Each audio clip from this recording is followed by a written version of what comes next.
Welcome to 60 Skills. And the topic of today's discussion is how to use trials to propel your practice.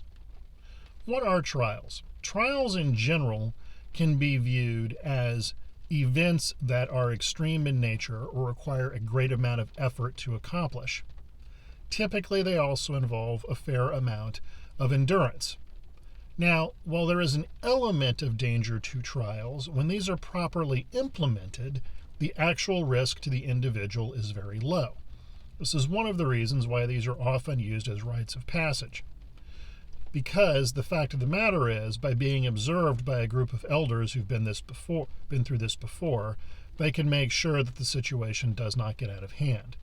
Trials are also useful for exposing people to and getting them to defeat their perceived limitations. Notice I didn't say ultimate limitations. That's different. But perceived limitations are something that need to be confronted on a regular basis for most people to develop at all. And what they'll find is that they're capable of quite a great deal more than they actually believed they were. So, what are some examples of trials? Well, for people from the American Southwest, there are things like the sun dance, where a stake is driven into the ground, a leather strap is drawn out, connected by piercing the upper pectorals of a man, and he dances around in a circle during the heat of the day until these straps pull through the upper pectorals. This is a rather extreme example of one of these.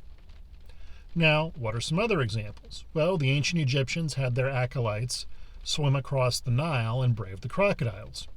And yes, while some people were eventually killed this way, the fact of the matter is the vast majority of people don't. Now, I'm not suggesting that you go out and perform a sun dance or attempt to swim across the Nile. I am going to get into some things that you can do that most people, if reasonably fit, should be able to perform without running into too much risk. Okay, what are some examples of this? One is walking 50 miles in a day. If you are physically fit and have no other major health problems, assuming you're properly hydrated, just about anybody can walk 50 miles in one day. Now, that's not to say you're not going to get some decent blisters on your feet, and you need to be cognizant to make sure you maintain proper hydration. But the fact of the matter is, even if you only covered about 2.5 miles an hour, you'd be done in approximately 20 hours.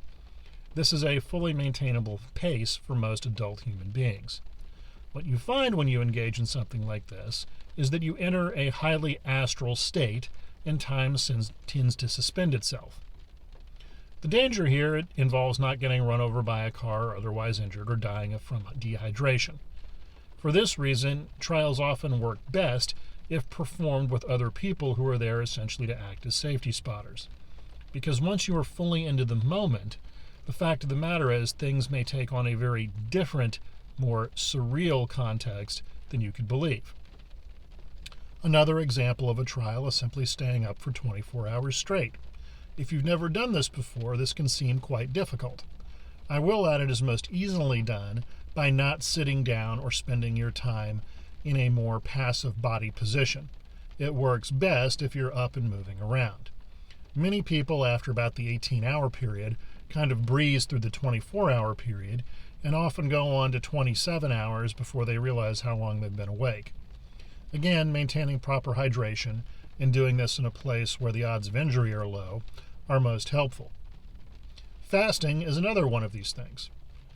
The odds of having refeeding disease, and you can look up what this is, for a fast of less than 4 days is basically zero.